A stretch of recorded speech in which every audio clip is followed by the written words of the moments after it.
My name is Stephen Botkin, and I use he and him pronouns. I am associated with both the No Coal, No Gas campaign and Fix the Grid campaign.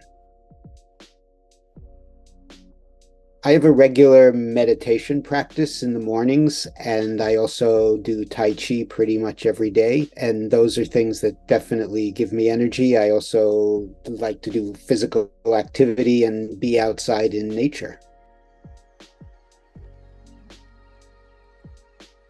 So the work I do in my energy justice work is as a volunteer. I am part of the ISO working group in the No Coal, No Gas campaign, and we are constantly strategizing about how to leverage change at the ISO New England. In No Coal, No Gas, I'm part of the strategy committee, and so we are thinking about what are our strategic goals, how do we use the mobilization of communities throughout New England to push for those goals to be accomplished. ISO New England is a very large organization that manages the electric power grid in New England. And so they run a number of different components of the grid, hold an annual auction where energy producers can bid into the grid to offer their services. And the ISO also does planning for thinking about the future of the grid, which is very significant to us right now because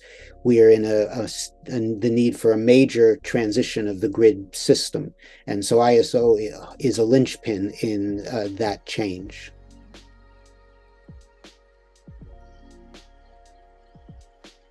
My family went camping in a tent every summer for 2 months because my parents were both educators. So we would spend a lot of time outdoors and in national parks, which were designed at the time to provide a lot of environmental education awareness. And so that was huge impact. And also, I would say that I grew up with a strong sense of social justice in my family. And when I went to graduate school, I actually studied social justice education. That's been an important thread that I bring to the environmental justice work as well.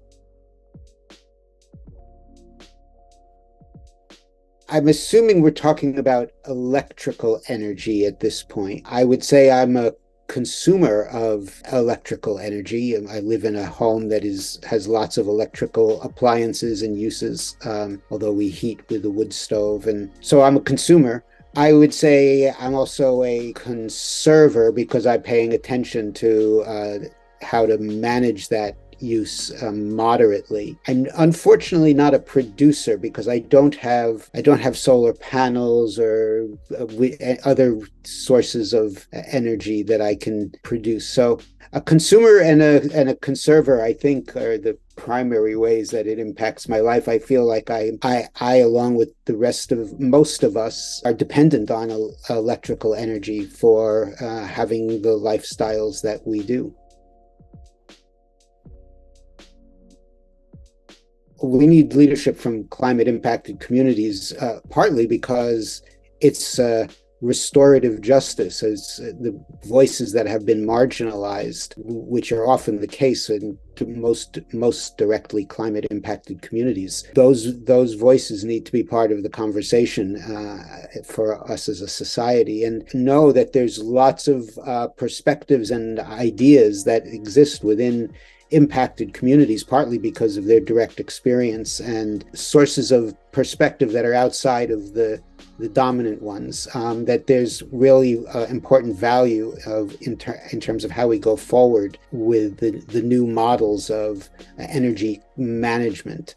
And an example, this is from a few years ago. I was part of a campaign to try to prevent Kinder Morgan from putting in a pipeline in Western Massachusetts in the Otis and Sandusfield areas. And this was immediately after Standing Rock. We started organizing for this campaign we made a point of doing direct outreach to some of the water protectors who had come to the area outright from Standing Rock, and created a number of dialogue times where we would sit together and get to know each other and understand how all of us were approaching the process of protesting and doing direct action against the construction of the pipeline. And I think that was a really important experience for all of us.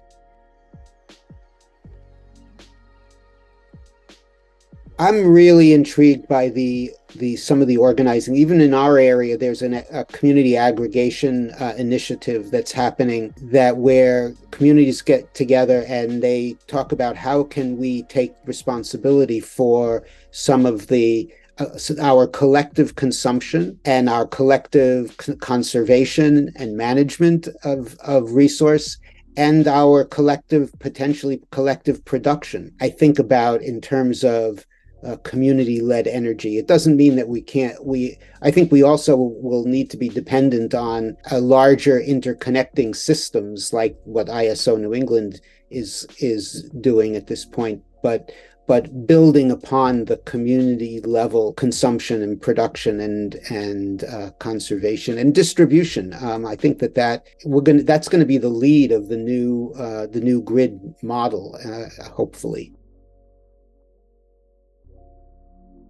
It's a reach right now, honestly. I would say that it's a world where we humans remember our connection, remember that we are not isolated, completely independent beings, and that we are part of an interdependent ecosystem of life, and our actions derive from that remembering, and it's inherently just. That seems a little bit like a pipe dream right now. I'm not sure that we humans yet designed to do that.